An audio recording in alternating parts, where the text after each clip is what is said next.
Johnny Rocket for 10. I can't believe you two cyberbullying a black guy led to me being hired to write. Oh my God, we haven't even talked about that. Johnny Read Rocket, the whole thing. The creator of the ISOM rewrite. He says, I cannot thank you both enough. It is so much fun. I will still be harsh on Super Killer for the shipping shit. $10 is definitely not thinking enough, though. No. That should have been 20. Half just your saying, first paycheck should go just saying to this it show. should have been 20. We made this happen. So the guy who wrote a guy, Johnny Rocket, who cut up ISOM number 1 and 2 and made them a good story. Yeah. Like, he changed the entire thing. He gave ISOM a backstory right away, and he made it about, like, ISOM's investigating the death of his former partner, Franklin. Potentially at the hands of Darren. And it's like, I'm like, oh man, I could not help but get pulled back in such a scenario. yeah, and it's funny, and it's like it's a little bit like Little bit blaxploitation funny. Yeah. I was trying to think of another word, but it's like just enough. Bit of a minstrel show, let's say. No.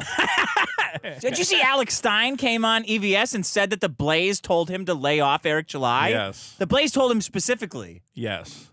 It was like, I saw him.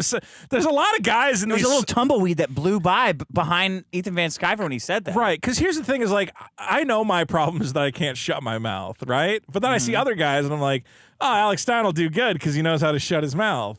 But then when he says that, I'm like, whoa, me and Alex are like the same guy because he also should not be saying that shit. He's like, yeah, the Blaze basically made me apologize to, Eric. They basically told Blaze us, said, yo, Alex, keep going back here on the PlayStation, Alex, yo. Glenn Beck sat him down and he said, motherfucker, do you know how hard it is to get a black guy to do this? There's not that many of them. So I guess Glenn Beck really is turning Jewish. finding a tough-talking black libertarian, it's not an easy catch. I think Catch it is is not the word. That's I think you could get Flava Flav or really well, to do what but Eric they're does. Not, yeah, but I think he's very easy. he's an excellent. I think Glenn Beck just has only maybe seen 2 black people in his life is the problem. Eric Jai is an excellent bullshitter, though. That's like his whole thing. Is he's like, the problem is that he's never encountered anybody who goes, "Oh, you're bullshitting." He's like, no, I'm not. I'm like, yeah, you are. Obviously, like we know you are. What are you talking about? It was funny. To see Alex Stein go, yeah, the Blaze called me and said that I have to, that they personally hate Eric. Well, and that they invested in his comic. he didn't say that. He Hold said on. that. Didn't he not say that? He did not say the Blaze invested. I thought he said in that. Eric's I didn't watch it. I just heard people talking about spreading rumors for your confirmation it. bias. Oh, fucking thank you. I was gonna say, well, here's the other thing: is that I mean, it all comes down to a numbers game. Ethan Van Scivers streaming to 3,000 people, beating out the entire likes of Geeks and Gamers and Friday Night Tights and Yellow Flash.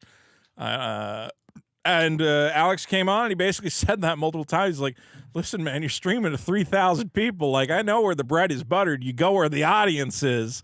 Anyway, congratulations to Johnny Rocket, who will be working on a, I believe, unannounced comic for Ethan Van Scivers. Hellephant. Hellephant? Is he writing Hellephant? Good. I mean, I don't know if I was supposed to say. No, they've been talking about Hellephant, so I don't know if that was the one he's writing. So Isn't that amazing? yes, it is amazing. He was fucking around, and he's a very sharp and funny writer. And the most important thing is it's effortless. If you try hard to write, quit. Right. But he's just like shits it out, and it's hilarious and it's amazing. Sure. What do you mean? Sure, I strongly believe that. If you have to try to do art, stop. I'm just trying to search for a hidden dig at me and my creative process somewhere in there. If you have to try to search for that, then stop, Vito. It's not there. If you have to try to search for a hidden meaning in a simple set of 3 numbers that is sent in. Anyway, congratulations to Johnny. Johnny Rocket, what a fucking hero. He's going to be a big comic writer someday, and he's going to be like on a panel at like Comic-Con. He's like, I remember the first fucking comic. I remember the first comic I ever wrote. This comic called ISOM. There'll be like 3 guys in the back going, yeah, go Dick. It is going to be fun 20 years from now to see how this all shakes out. I feel like it's like when Image Comics first came on the scene, there was all this energy and all this excitement. And I see some guys and they're going, oh, this drama is bad for comics. I'm like, you're retarded. This is the best thing that's ever happened to comics. Because I have all these guys who go, hey, comics are gay, but I kind of want to read them now because you guys are fighting with this guy. I'm invested in it now more than ever. God fucking damn it. It's interesting to people. I think it was the same when Image showed up. People were like, oh, I don't really read comics, but these guys are sticking it to Marvel. I'll read. And then Todd McFarlane started going at HBO and being like a fucking weirdo. Well, like, Todd McFarlane is a weirdo.